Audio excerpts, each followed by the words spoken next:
Inside the glass-walled restaurant, forks clattered against plates and conversations froze. A middle-aged man in a faded blue janitor's uniform had dropped his mop and was running toward the door, his voice ragged with urgency. At first, people thought he was crazy. Who yells like that in the middle of a busy Friday night? But the woman about to step into the sleek black car outside froze mid-step. Rebecca Hale, CEO of a billion-dollar tech company, glanced back, startled. Her driver was waiting by the door, holding it open.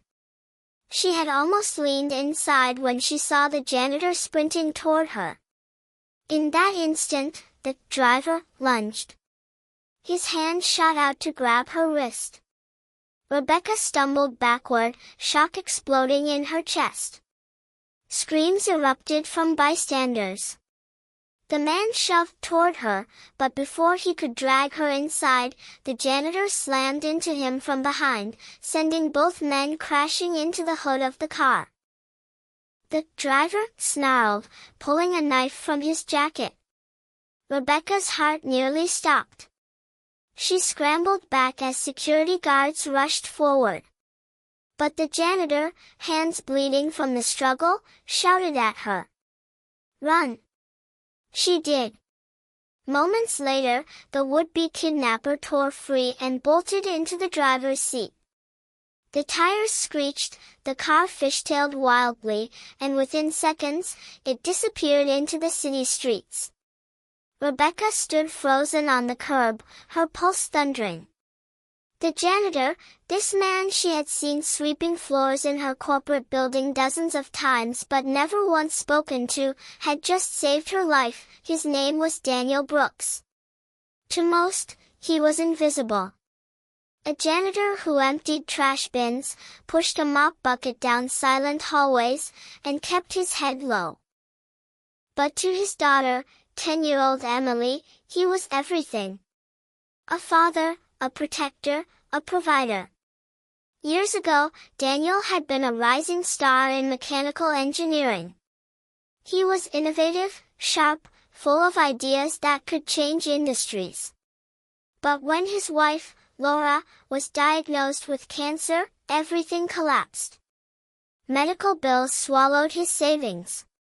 He sold his home, his car, his dreams, piece by piece, to fight for her life. She didn't make it. Daniel was left with Emily, a stack of debts, and no one willing to hire an engineer whose resume now had a 5-year gap. He swallowed his pride and took whatever work he could find. Eventually, he landed as a janitor at Hale Enterprises. It wasn't much, but it was steady, and it gave Emily food, clothes, and a chance at school, but Daniel's life of sacrifice had sharpened him. He was always alert, always watching, because one mistake could mean losing everything again. And that's why, on that fateful night, he noticed what nobody else did. The license plate. The wrong chauffeur. The twitch in the man's hand. The way danger hangs in the air if you know how to smell it. The investigation. The police swarmed the scene. Questions flew. Rebecca answered with a trembling voice, while Daniel sat nearby, nursing his cut hands. He didn't complain. He didn't even flinch. One detective pulled Rebecca aside. "Ma'am, this wasn't random. Whoever this was, they knew your schedule.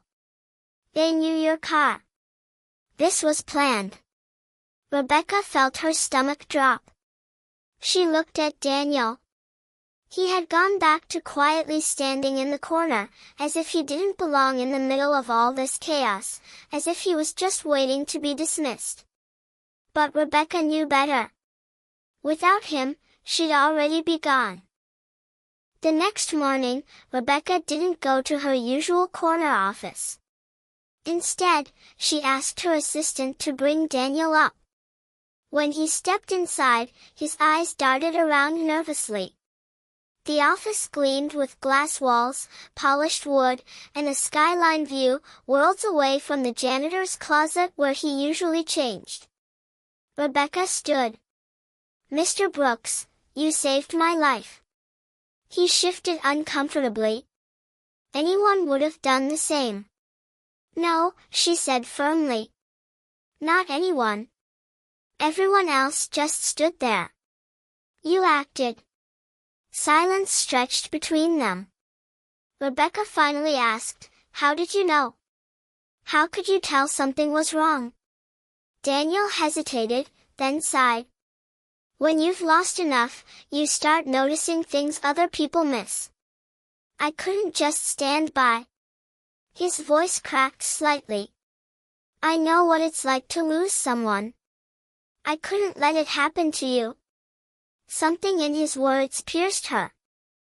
She asked about his past, and piece by piece, Daniel reluctantly revealed his story, his wife, the medical bills, the years of sacrifice, Emily.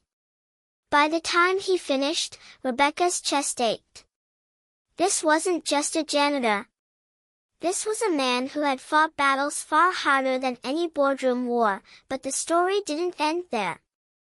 2 weeks later, security caught a man loitering near Rebecca's penthouse.